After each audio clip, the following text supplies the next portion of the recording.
Эленор Портер. Полианна. Китеп тең мүмкүнчүлүктөр социалдык борборунун студиясында жазылып даярдалды. Окуган Умсуна Өсөрова. Бишкек 2024. Мисс Полли. Июнь айы. Эртең менен мисс Полли Харрингтон шашкан бойдон ашканага кирди. Негизи шашма жан эмес, бирок бүгүн бир нерсе болгондой. Ашканада идиш жууп жаткан Нэнси башын көтөрүп таң кала карады. Анын бул үйдө кызматчы болуп иштеп баштаганына 2 ай гана болгон. Ошентсе да мисс Поллинин минтип шашкалактаганын биринчи көрүшү.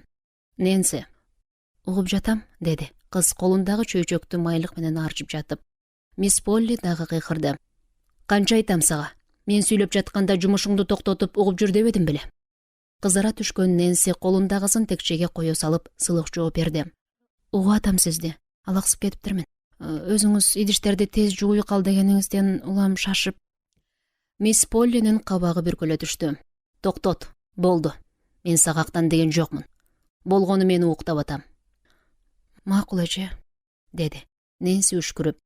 Бул аялдын ыраазы болгон күнү болобу деги, деп ойлонду ичинен. Кыз буга чейин бирөөнүн үйүндө иштеп көргөн эмес. Оорукчан апасы Нэнсиден бөлөк чийдей 3 баласы менен жесир калган болчу.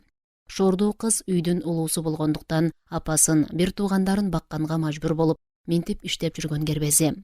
2 ай мурун үйүнүн 6 миля аралыктагы шаарга келип, Харрингтон ак сарайынын ашканасынан жумуш тапканда абдан кубанган. Нэнси Полли айымды айтылуу Харрингтон тукумунун кызы жана шаардагы мен деген байлардын бири катары билчү. Бирок бул кубаныч 2 ай мурун болгон. Полли айымдын кол астында иштеп баштагандан бери анын бири жок. Нэнси мисс Поллиге оңой менен чыга албасын, ачуусу чукул аял кашык түшүп кетсе деле же эшик катуу жабылса деле жиндене берерин кийин байкады. 2 айдан бери анын жылмайганын бир да жолу көрө элек. Унчукпай башын жерге салып туруп калган Нэнсиге жаңы жумуш тапшырды. Жумуштарыңды бүтүрөр замат чатырдагы кичинекей бөлмөнү жыйнап чык. Ал жерге керебет киргиз. Бир сыйра шыпырып тазала, бир да желе калбасын. Айтканыңыздай болот. Полианна Уитер деген 11 жашар жыйыным келет. Мындан кийин биз менен жашайт. Ошол жакка жатат. Жыйыным келет дейсизби? Ой, кандай сонун, деди. Нэнси кичинекей бөбөктөрү менен өткөн таттуу күндөрүн эстеп кубана. Кичинекей кыз томсоргон үйгө шаң кошот деп кыялданды. Эмне сонун, деп таң калды аял, мисирейген калыбынан жазбай. Бирок мен мындай сөздү айтмак эмесмин. Албетте колуман келгенин жасаганга аракет кылам дечи. Өзүмдүн мээримдүү аял экенимди билем жана мойнумдагы милдетти аткарбай кое албайм. Туура айтасыз эже. Неме, мен кичинекей кыз сизге эрмек болуп үйгө шаң кошобу деп ойлодум эле. Рахмат мени ойлогонуңа.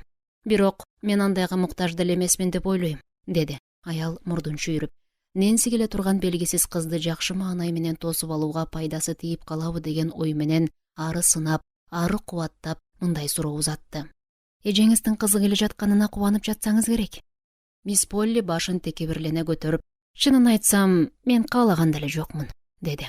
Раматылык эжем жашооду 2 чоң ката кетирди. Биринчиси турмушка чыгуу, экинчиси болсо бала төрөө. Жер бети ансыз деле эч нерсеге жарабаган балдарга толуп кетти. Алардын санын көбөйтүү эмне кылат дейм да, анын азабын мен тартканы турам.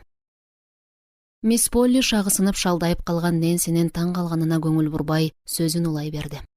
Кудайга шүгүр, жоопкерчиликтеримди, милдеттеримди билген аялмын. Атасы өлгөндөн кийин жетим калган чээдей кызды көчөдө калтыруу мага жарашпайт. Мисс Полли тапшырмасын берип болгон соң ашканадан чыгып өз бөлмөсүнө барды. 2 күн илгери суук кабар сымал келген катты столдун үстүнөн алып, ачып кайрадан окуй баштады. Батыш жактагы шаарлардын биринен келген катта минтип жазылыптыр. Урматтуу мисс Полли Харрингтон, Джон Уитердин 15 күн мурун өлгөнүн кайгыруу менен билдирем. Артында 11 жашар кызы жетим калды. Өзүңүз билгендей, Джон Уитер китептеринен башка эч нерсеси жок пастор болчу. Диний баян айткан кишинин андан башка эмне оокаты болмок эле. Джон менен сүйлөшкөндөн кийин ортоңордо кандайдыр бир таарыныч бар экенин байкагам.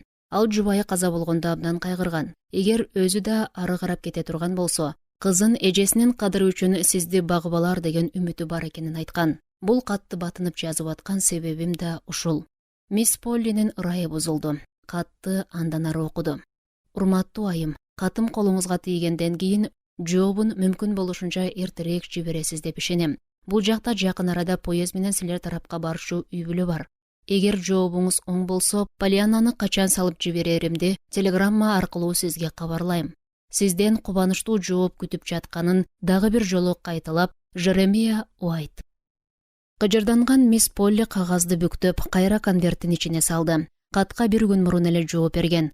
Кызды кабыл аларын жазганы менен аны багууга көңүлү жок болчу. Конвертти колуна кармаган бойдон диванга отуруп, эски күндөрдү эстеди. Кыздын апасы Женни көз алдына тартты.